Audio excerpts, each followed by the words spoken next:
Today, I'm going to talk about how we can protest against Uber, Lyft, and the gig economy and the greedy corporations.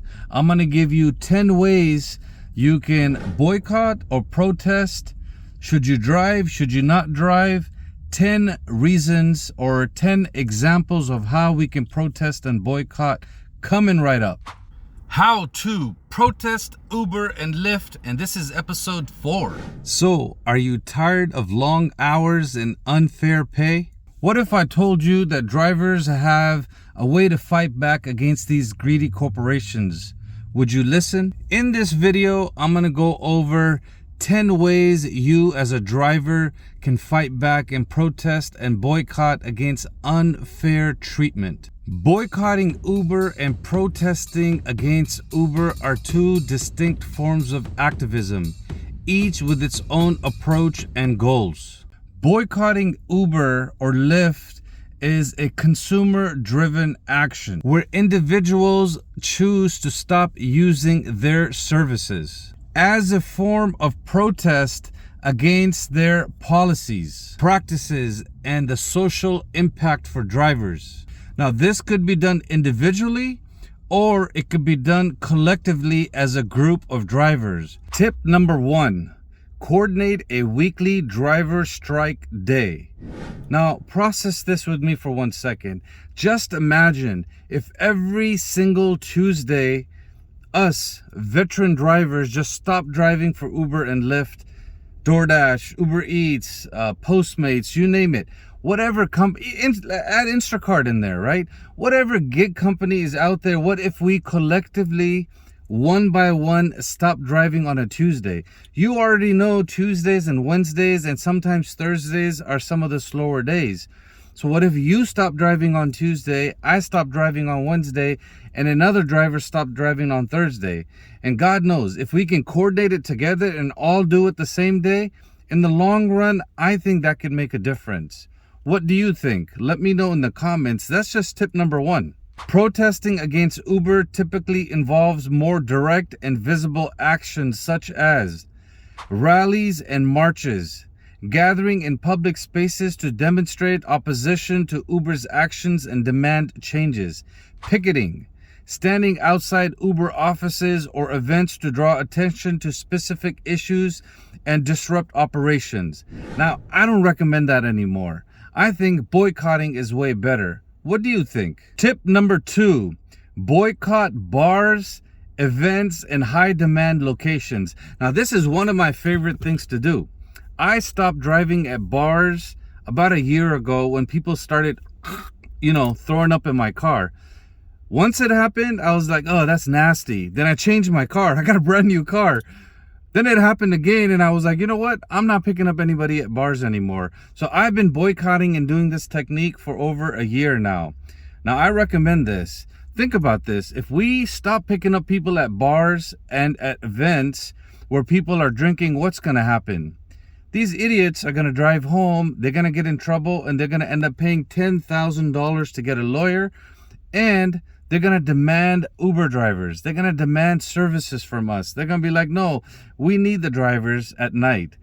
Process this. You pick up 6 passengers that are drunk in your car, and Uber's going to give you $15. That's not even $5 per passenger, right? If my math is correct, that's $2.50 a passenger. How much do these passengers or people that are going out to these events are spending on these tickets? Just the other day, I picked up 2 guys that went to a football game and spent $500.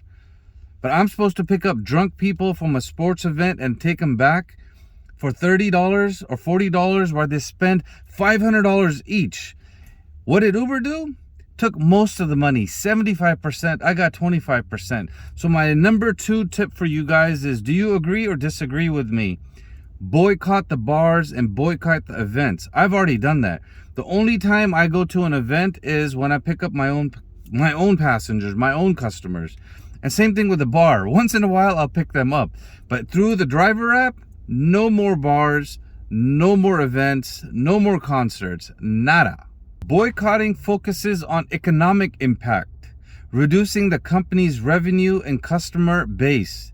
Protesting, on the other hand, aims to raise public awareness, generate media attention and pressure under Uber through public opinion and potential regulatory scrutiny.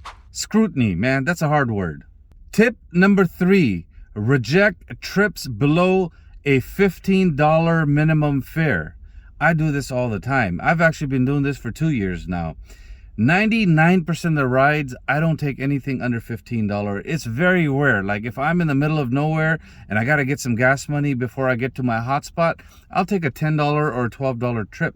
But other than that, everything else I do is minimum $15, ideally $20. And most of the time I end up averaging around $25 to $30 per passenger because it ends up taking about an hour, right? You want to make at least $25 to $30 an hour. And if the trip pays you $25 to $30, that's guaranteed. Now, do you agree with this one? Do you disagree with one? Because I'm going to keep asking you to let me know in the comments. This is a very important subject we're talking about. Protesting and boycotting. And you don't have to do all 10. Just figure out a few of these that work for you and let me know in the comments and just start doing them. You don't need my permission.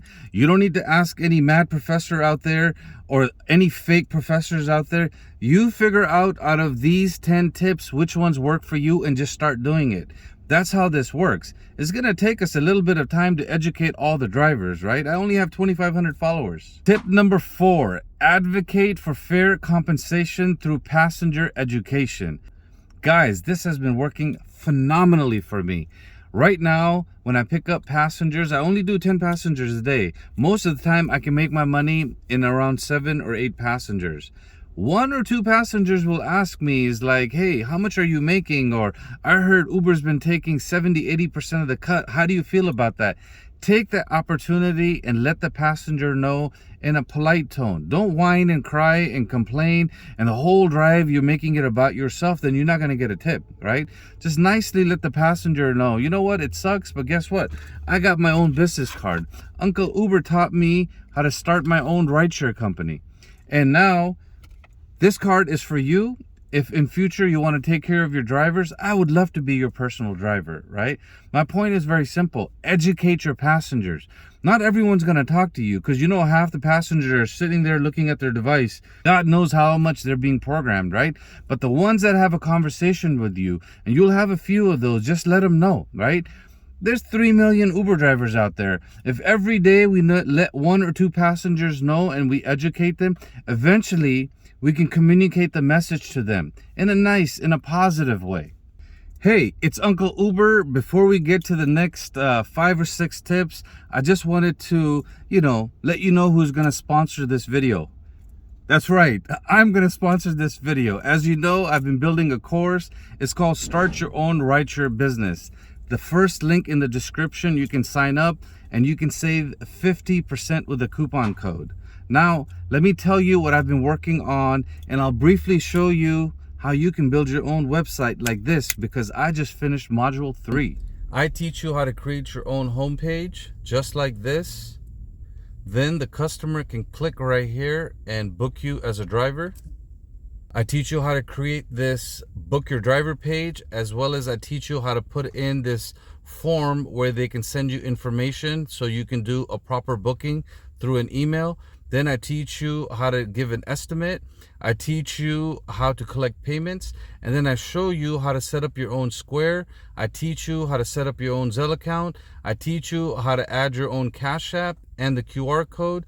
And I also teach you how to set up your Venmo and how to add your Venmo QR code. I also teach you how to create your own About Me page where you're going to talk about your journey as a driver. You're going to talk about your background and education.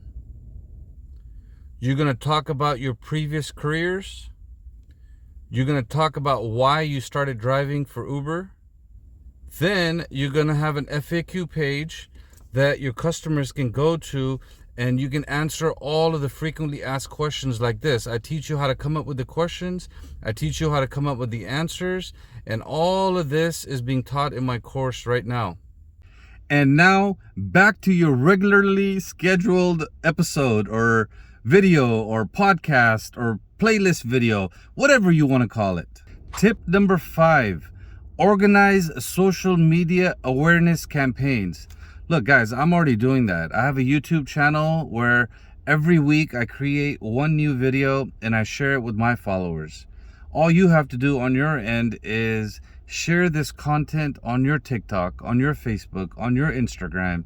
Heck, get your camera out and start recording and making short videos and start making money from YouTube.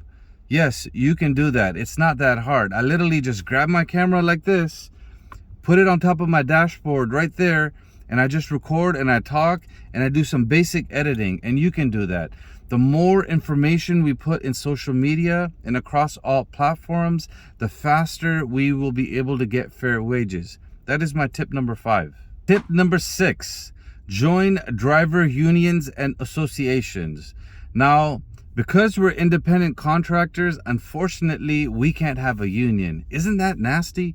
That's kind of disgusting how they're trying to get rid of unions. But you don't need a union if you have social media. So tip number 6 is basically we can try to organize and be a part of a union, but at the end of the day, you don't have to have a union. All you have to do is be on social media. So maybe tip number 6 and tip number 7 is pretty similar. Now, there are driver unions and gig worker unions out there. Just Google it and search it and be a part of one so you can, get some sort of family or some sort of team together that can work together. I've tried to be a part of a couple of unions, but you know what? They stopped texting, they stopped keeping in touch, and they have their own agenda. So what I realized is, you know what? If every single one of us ended up having one social media channel and we just posted one post a day, one video a day, if possible, short, it doesn't have to be long, we can get the media to find out about what's going on, right? It's hard for me and some of the other Uber tubers to do it alone, but the more of you that get on social media, the faster we can get our voices heard. Tip number 7, petition for legislative action. Collaborate with local authorities or state, city council meeting and be a part of the system and see if you can make some changes. I know people in Boston try to do that. I know people in Minnesota try to do that. I know people in New York started doing that. And a lot of them got in trouble and Uber started throttling them. And at the end of the day, they lost. But you know what? We can't give up. I believe in order to change something in the whole country, one of the easiest things we can do, you and I, just go to our local city. Start becoming a part of the system, right? Go to the meetings. Go talk to some legislators, get to know them, let them get to know you. And eventually, you know what? Maybe one of us needs to be the mayor of our city or, be the governor of our state eventually so we can make a difference and a change. Because this stuff doesn't just affect us. If you go and look out there, Whole Food markets, right? They're protesting against Amazon.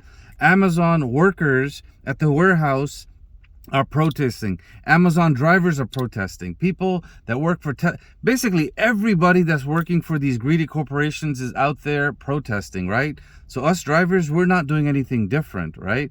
We just need to keep enough information going out there and be a part. If you sit here and just complain and whine, I'll give you an example. We can sit here and complain that the groceries are expensive, or you can get some seeds and you can plant some of these plants and start creating your own groceries. And guess what? If enough of us start doing that, then the grocery prices are going to come down. The prices for those eggs and milk are going to come down. So my point is this: we have to take action. If we don't take action, then we have no right to complain. Tip number 8, support and promote alternative rideshare platforms. Out in Arizona and Idaho, they have Hum. Get on that program. Get on that app, right? Right here, I'll show you.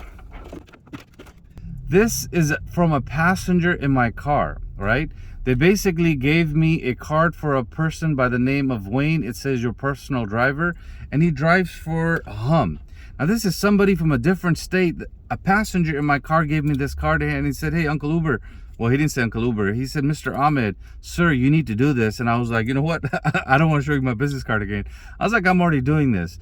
So look for alternative ways of doing rideshare. And the easiest way is to become your own rideshare company. Trust me, it's worth it. Link is in the description. Tip number 9. Turn off all apps when we have a passenger in the car. Now, this tip came from somebody, a driver named Mr. David from my WhatsApp community. Actually, the next one is from him also because I got stuck at 8, right? I was like, yo, bro, I need a couple more. This is simple. Look, when you're driving, stop new requests. This is you boycotting because you're letting the Uber and the Lyft app and the greedy companies know that you're not available as a driver. Once you land and drop off, not land because we're not flying a plane, but once you drop off your passenger, take a 5-minute break, take a 10-minute break, relax, then turn this stupid app back on, right? And then start looking. It's not gonna kill you.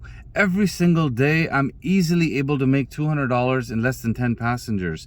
And once or twice a week, I'm able to make over $300 in less than 10 passengers. If I can do it, you can do it. Tip number 10. Boycott airports. Yes, this tip is from Uncle David also. Look, guys, this is the best one I've heard all day, right?